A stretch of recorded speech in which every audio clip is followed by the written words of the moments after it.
สวัสดีครับวันนี้ก็วันเสาร์ที่19กันยายน2563นะครับช่วงนี้ก็ยังอยู่ในช่วงของพายุเข้านะครับพายุโนอึนนะครับ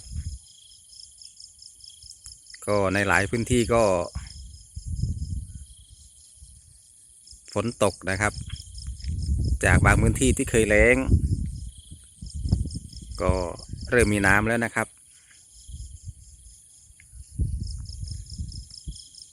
วันนี้ก็ยังอยู่ที่ฟาร์มนะครับอำเภอทวัดบุรีจังหวัด101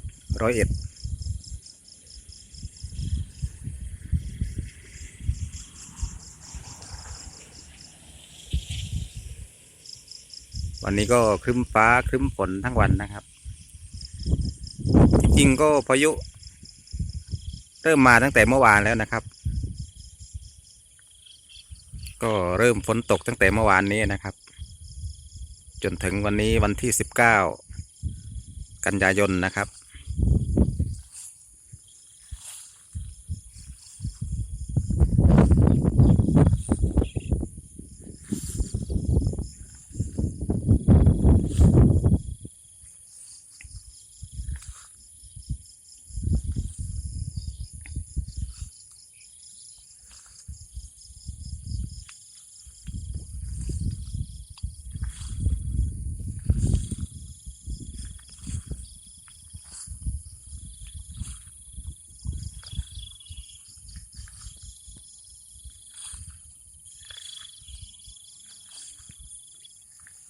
ในบางพื้นที่ก็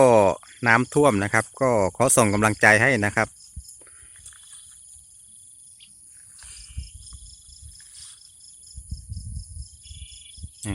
พายุก็น่าจะมีถึงวันพรุ่งนี้นะครับวันที่20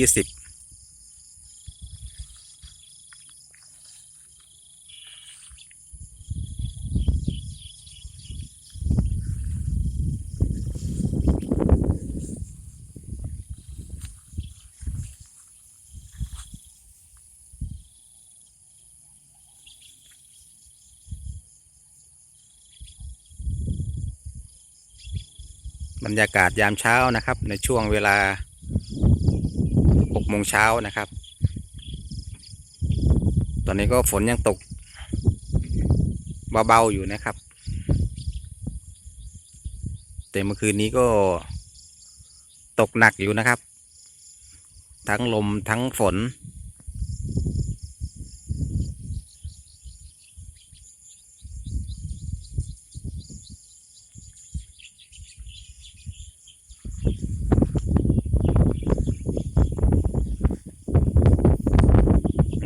ช่วงนี้ก็ยังมีลมแรงอยู่นะครับ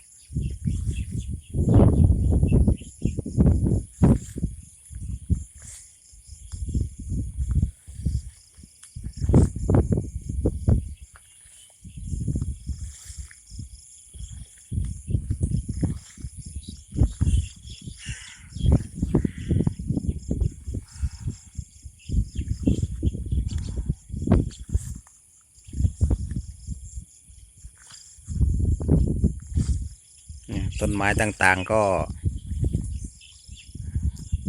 เขียวสดชื่นนะครับ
โอเคครับฝนเริ่ม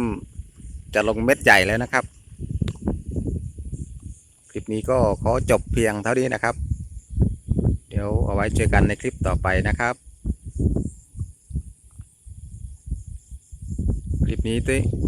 คลิปนี้ก็ต้องขอขอบคุณท่านผู้ชมทุกท่านนะครับ ที่เข้ามากดติดตามให้กำลังใจและก็กด Subscribe